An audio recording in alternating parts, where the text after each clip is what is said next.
नमस्कार दोस्तों, स्वागत है आपका ग्रेसफुल इकोस चैनल में। आज का हमारा टॉपिक है सच्ची भक्ति का चमत्कार।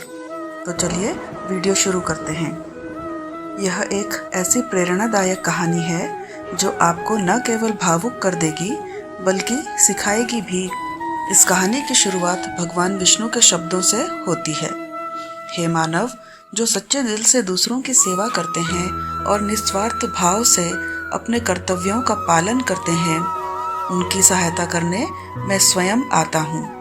इस संसार में भक्ति और समर्पण का मूल्य कोई नहीं जानता, लेकिन मैं भगवान विष्णु हर उस व्यक्ति की परीक्षा लेता हूँ जो सच्चे दिल से मेरी आराधना करते हैं। सुनो, यह एक ऐसे भक्त की कहानी है जिसने अपनी निस्वार्थ सेवा और त्याग से मेरे हृदय को जीत लिया।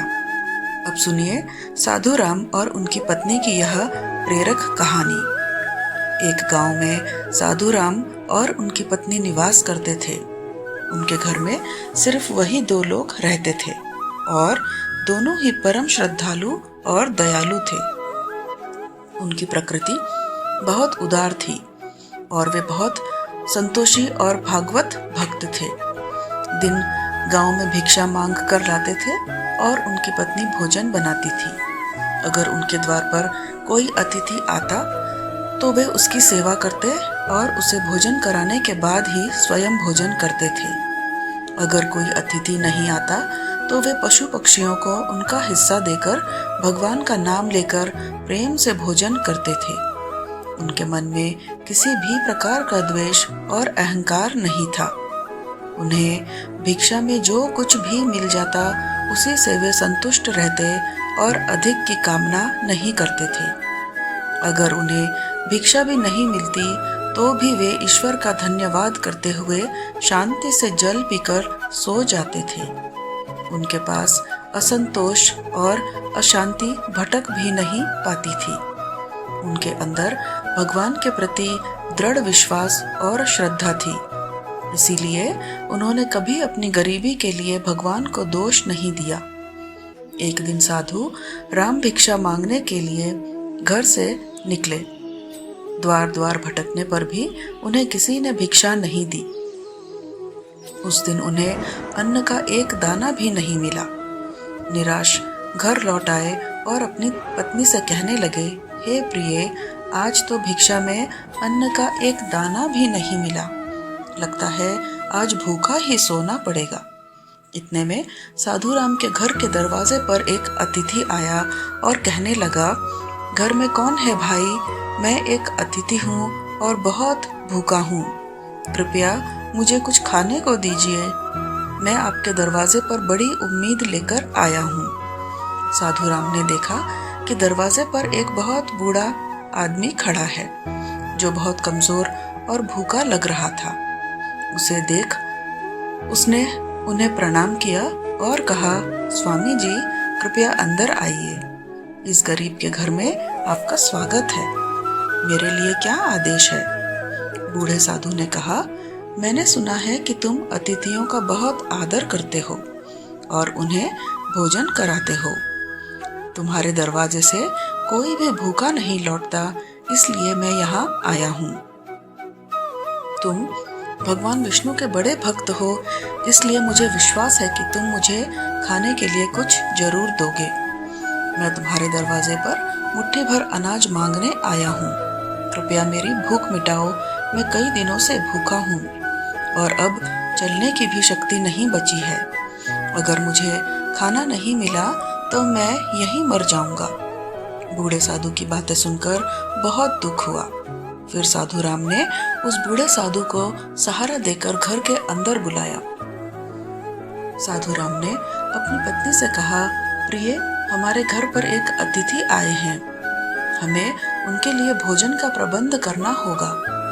यह सुनते ही साधु राम की पत्नी ने कहा, स्वामी, घर में खाली हांडी के अलावा कुछ भी नहीं है।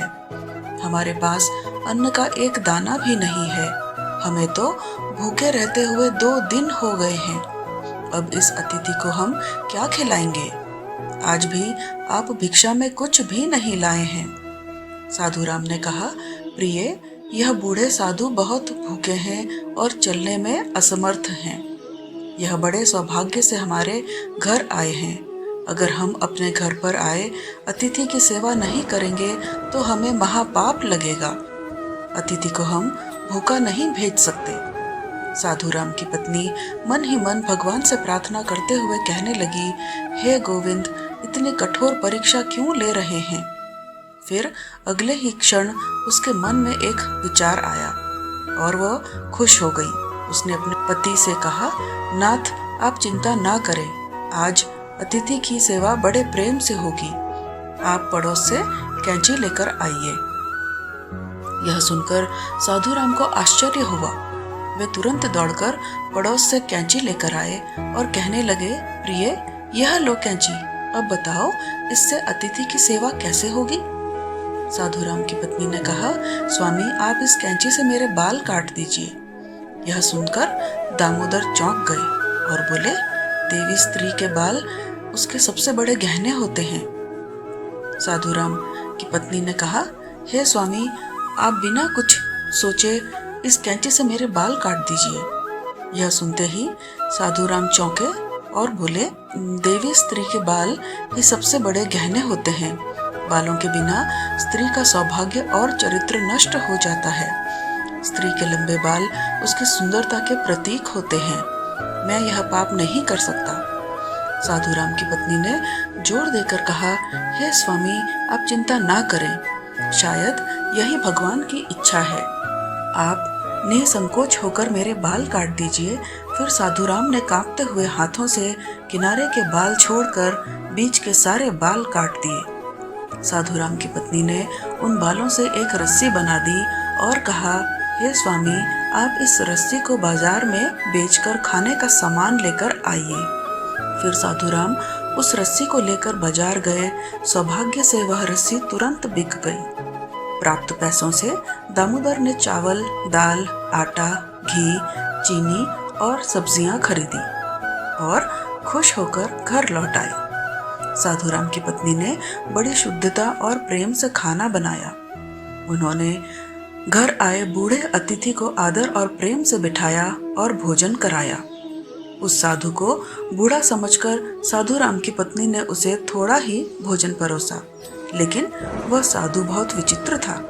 उसने परोसा हुआ भोजन कुछ ही क्षणों में चट कर दिया। फिर दामोदर की पत्नी ने और भोजन परोस दिया। थोड़ा थोड़ा करते हुए उस साधु ने सारी रसोई खत्म कर दी। फिर पेट पर हाथ रखते हुए वह साधु बोला, तुम दोनों की सेवा से मैं बहुत प्रसन्न हुआ। कई दिनों बाद मुझे इतना स्वादिष्ट भोजन मिला है। जो कुछ भी मैंने तुम्हारे बारे में सुना था वह सत्य ही था। आज मेरी तृप्ति हुई है, लेकिन मेरा शरीर बहुत बूढ़ा हो गया है, इसलिए मैं आज तुम्हारे घर पर ही विश्राम करूंगा। शाम को सिर्फ एक हांडी चावल से मेरा काम चल जाएगा। साधु की बात सुनकर साधु राम ने कहा, जो आज्ञा महाराज, आप विश्राम कीजिए, मैं शाम के भोजन का प्रबंध कर दूंगा। अपनी पत्नी के पास गया और बोला, प्रिय, हमारे अतिथि चलने में सक्षम नहीं हैं, इसलिए वे आज हमारे घर पर ही रुकेंगे। लेकिन अब शाम के भोजन का क्या होगा? हम भोजन कहाँ से लाएंगे? यह सुनकर साधु राम की पत्नी ने कहा, हे स्वामी, चिंता की क्या बात है? मेरे बाल अभी भी बाकी हैं। आप फिर से मेरे बाल काटकर बाजार में बेच आइए। फिर से कैंची चली, सती के बाल कटे और उससे रस्सी बनी। दामोदर फिर से उस रस्सी को लेकर बाजार गया। सौभाग्य से वह रस्सी भी बिक गई और उसने भोजन की सामग्री खरीद ली। प्रसन्न होकर वह घर लौट आया। साधु राम की पत्नी ने शाम का भोजन बनाया और उन्होंने अतिथि को आदर पूर्वक आसन पर बिठाकर भोजन परोसा। अतिथि ने थोड़ा थोड़ा करते हुए एक एक चावल खा लिया और देखते ही देखते सारा भोजन खत्म कर दिया। फिर वह बूढ़ा अतिथि कहने लगा, अरे भाई, आज बहुत थक गया हूँ, रात के लिए यहीं सो जाता हूँ, सुबह उठकर चला जाऊंगा। यह सुनकर साधु राम ने कहा, जैसी आपकी इच्छा। आप आज हमारे घर पर ही विश्राम कीजिए। वह बूढ़ा अतिथि साधु राम के घर पर ही विश्राम करने लगा। दामोदर और उसकी पत्नी दोनों ही उस बूढ़े अतिथि की सेवा करने लगे और उसके पैर दबाने लगे। चरण दबाते दबाते रात बीतने लगी और अतिथि सो गया। असल में वह साधु कोई साधारण व्यक्ति नहीं था, बल्कि वह साक्षात भगवान विष्णु थे, जो वृद्ध का वेश धारण करके साधु राम के घर पर विश्राम कर रहे थे। पत्तों के बिस्तर पर सोकर उन्हें अपार शांति और सुख की अनुभूति हो रही थी। साधु बाबा को सोता हुआ देखकर साधु राम धीमी आवाज में अपनी पत्नी से कहने लगे, हे प्रिय, बाबा बहुत बूढ़े हैं। उनका शरीर बहुत ही कमजोर है। शायद कल सुबह भी यह चल नहीं पाएंगे। कल मैं सुबह जल्दी उठकर भिक्षा मांगने चला जाऊंगा और हम बाबा को भोजन खिलाकर उनकी सेवा करेंगे। आंख बंद किए हुए साधु बाबा की यह बात सुन ली। उन दोनों पति पत्नी का त्याग और अतिथि प्रेम देखकर भगवान विष्णु की आंखें भर आई। श्री हरि तो भक्त वात्सल्य हैं और जो भी लीला रचते हैं उसमें उनके भक्तों का ही कल्याण होता है। पैर दबाते दबाते दामोदर और उनकी पत्नी वहीं साधु बाबा के चरणों के पास ही सो गए। फिर साधु बाबा ने साधु राम की पत्नी के सिर पर हाथ फेर दिया। हाथ फेरते ही उस सती के सिर पर काले घने और लंबे बाल उग आए। फिर उन्होंने दामोदर के शरीर पर हाथ फेर दिया, जिससे दामोदर स्वस्थ और अत्यंत पवित्र हो गए। भगवान ने साधु राम की झोपड़ी की ओर देखा और वह उसी क्षण एक विशाल महल में बदल गई। उस महल में अनगिनत रत्न, स्वर्ण, माणिक और एकत्र हो गए। भगवान बोले, हे सती, तुम्हारी भक्ति और समर्पण से मैं अत्यंत प्रसन्न हूँ। आजीवन तुम दोनों अपनी साधना पूरी करके वैकुंठ लोक जाओगे। मैं छाया की तरह सदैव तुम दोनों के साथ रहूंगा। इतना कहकर भगवान विष्णु उस स्थान से अंतर्ध्यान हो गए। कुछ देर बाद जब साधु राम की पत्नी की नींद खुली तो वहां का दृश्य देखकर वह आश्चर्यचकित हो गई। कल की सारी घटना उसे याद आ गई। अचानक से उसके बाल कैसे उग गए? यह दुर्लभ वस्त्र, आभूषण और अनमोल रत्न कहाँ से आ गए? यह महल अचानक कहाँ से आ गया? उसने तुरंत ही अपने पति को आवाज लगाया। जब साधु राम ने यह सब चमत्कार देखा तो उसे भी अपनी आंखों पर विश्वास नहीं हुआ। वे दोनों ही एक दूसरे की ओर देखकर सोच में पड़ गए। फिर साधु राम ने अपनी पत्नी से कहा, हे प्रिय, कल हमारे घर पर आए हुए वह बूढ़े साधु कहाँ गए? दोनों ने उन साधु महात्मा को चारों ओर देखा, लेकिन वे उन्हें कहीं नहीं दिखाई दिए। साधु राम ने हर्ष से प्रफुल्लित होकर अपनी पत्नी से कहा, हे प्रिय, वे कोई साधारण अतिथि नहीं थे।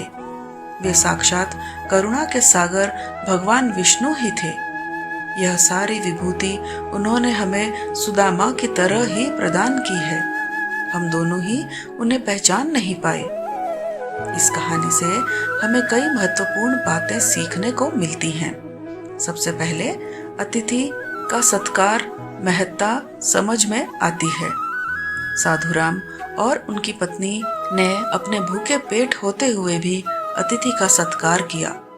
यह दर्शाता है कि हमें अपने घर आए मेहमानों का आदर और सत्कार करना चाहिए, चाहे हमारी परिस्थिति कैसे भी हो। दूसरी बात त्याग और समर्पण की है।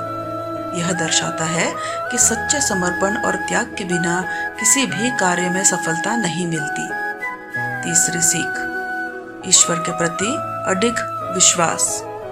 साधु राम और उनकी पत्नी ने कठिनाइयों के बावजूद भगवान के प्रति अपने विश्वास को बनाए रखा और उनकी सेवा में कोई कमी नहीं आने दी।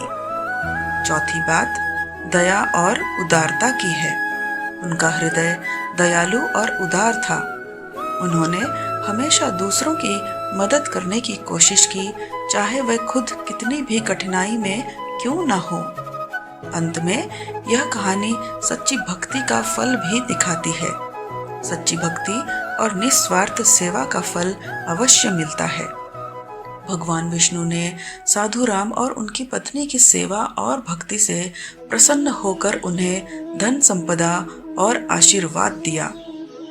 कुल मिलाकर कहानी यह सिखाती है कि भक्ति, समर्पण और त्याग से भरे हुए हृदय को भगवान स्वयं आकर आशीर्वाद देते हैं और हमें दूसरों की सेवा और सहायता करने के लिए तत्पर रहना चाहिए। तो दोस्तों, अगर आपको यह कहानी पसंद आई हो तो कृपया लाइक करें, कमेंट करें और अपने विचार हमसे साझा करें। हमारे चैनल ग्रेसफुल इकोस को सब्सक्राइब करना ना भूलें और कमेंट में जय श्री राधे कृष्णा अवश्य लिखें। आज की वीडियो बस यहाँ तक ही। मिलते हैं अगले प्रेरणादायक वीडियो में। तब तक अपना ध्यान रखिएगा। स्वस्थ रहें, मस्त रहें, हमेशा मुस्कुराते रहें। जय श्री कृष्णा। राधे राधे।